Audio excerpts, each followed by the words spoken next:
If he can beat 85 miles per hour, Guy will set a new world record for the fastest hovercraft. But the torrential rain and low-lying mist are preventing any early morning high-speed runs from taking place. The weather's bloody miserable. It's not very warm. And you can see that, you can see it on the screen of on the lens of the camera. Not going to be easy though, boys. We all know that, don't we? We all know that.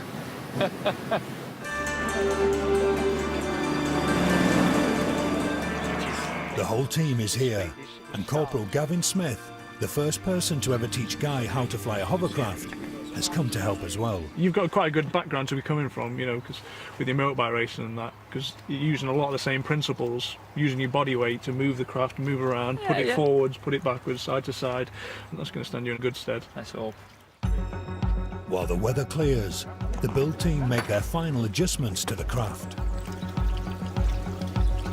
The paramedic on the safety team prepares as well. We've got the luxury of knowing who the potential casualty is. Potential casualty. He takes the opportunity to measure up a collar to be used in the event of Guy sustaining a serious injury. Feel snug enough? Oh, perfect. Yeah, great. Right. Okay. It's easy as that. Well, just like that. The record rules dictate 2 runs in opposite directions over a flying kilometre have to be made within an hour of each other, and Marine Surveyor Mike Hopkins will use a GPS system to measure the speed.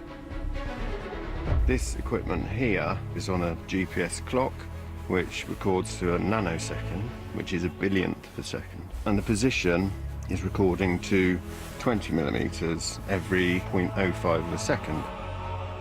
Lots of trepidation. It's an unknown. We're pushing our luck. On the other hand, obviously, excitement.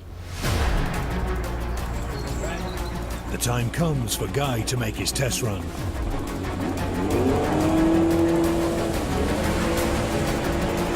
The last time he flew this machine, its blades exploded in his face. But Guy commits to trying a fast run straight away. He achieves 50 miles per hour easily, but a gust of wind from behind briefly pushes the nose into the water, creating a sudden ploughing effect. At that speed, Guy was pushed forward with such force that he snapped the handlebars in two, trying to brace himself. That's like riding into a brick wall. A spare set of handlebars is hurriedly manufactured out of an oar. We're going to use this bit. The conditions are perfect, but they won't last long. Guy has to go now for his first attempt on the record.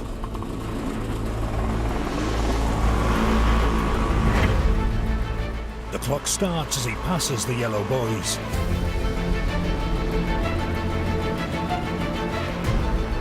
He keeps his throttle pinned, and although he's on the edge of taking off as he crosses the line a kilometre later, it's clearly a fast time. Guy now has to turn around and return.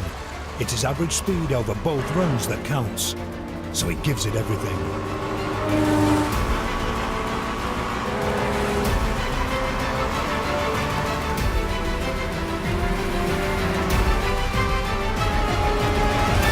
Oh my God, it's just gone up in the air. Oh, no.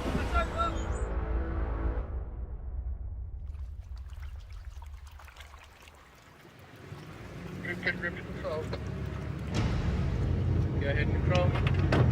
Just confirm Guy is okay. Think Guy is okay.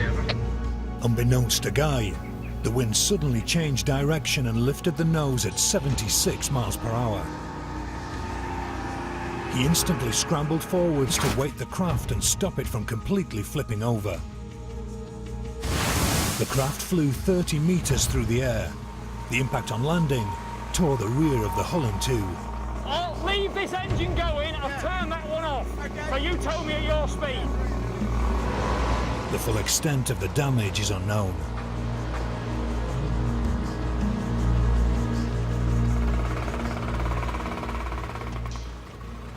Honestly, that moment there when it went up, it just, there was no big rattles and bangs. It was, and then it smashed down on the water. I smashed it back. Yeah, look, it looks a bit cheeky when you land it. It was all right.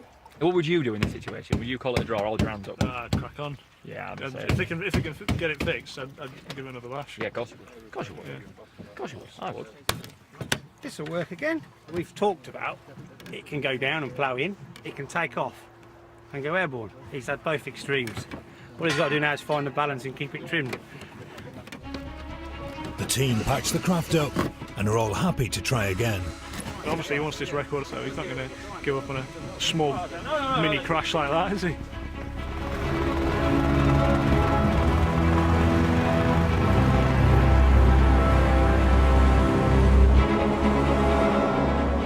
There's concern on the shore and in the craft. Guy feels that the handling has been affected by the impact. I'm not the cleverest person in the world, but I know common sense, and I know, all right, yeah, I've had a few warnings. Give me a couple of warnings. Yeah.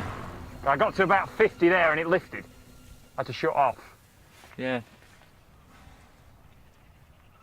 A bit of me is screaming at me saying, get yourself back in there. We can do it, and we can, but the sensible side is saying, whoa, whoa, whoa, and I've been in this position loads of times with motorbikes. Seems to go in a straight line, but it only wants to go in a straight line when you're on the throttle. Do you try and push beyond that point? And I've pushed beyond that point, I've ended up in hospital. You've got to be clever enough to know when enough is enough. You've got to be man enough to hold your hands up and say, yeah, it's not happening. It's not happening. The team gathered to find out if they got anywhere close to the 85 miles per hour record. He got 79.18 miles per hour out. Yeah. And 71.24 miles per hour in. Yeah. Giving you an average of 75.21 miles an hour. It was licking on, it was licking on. You were getting that. 75, maybe 10 miles per hour short of the world record, but it's still a UK record. It's the fastest speed ever recorded by a Brit in a hovercraft. He's done brilliantly. I mean, to put a total novice on there and go faster than most hover club people have ever gone, you know, is both brave, stupid, and you know, very skillful, really. When we were watching it, Les said, it's coming up, it's coming up. And then you said, fair play, he hasn't bowled it yet. I think we've nailed it and we should hold our heads up proud, really. The average was 75, but the top speed peaked at an astonishing 82 miles per hour. Obviously it's a lot faster than we could ever go in our craft. Yeah, you did well to get there. He likes to go fast, but he's not going to do anything he doesn't feel comfortable with. He's not stupid, he knows the risks. Can't thank you enough, boys. It's been mega. To give us the opportunity to actually push that comfort zone a little bit and let some other idiot take the take the reins was an opportunity we couldn't miss. Really. Right, well, thank you very much. Spot on. Yeah, plenty of old riders, plenty of bold riders, but there's not many old bold riders. Suppose I owe Serrano fines £10 now. Bugger.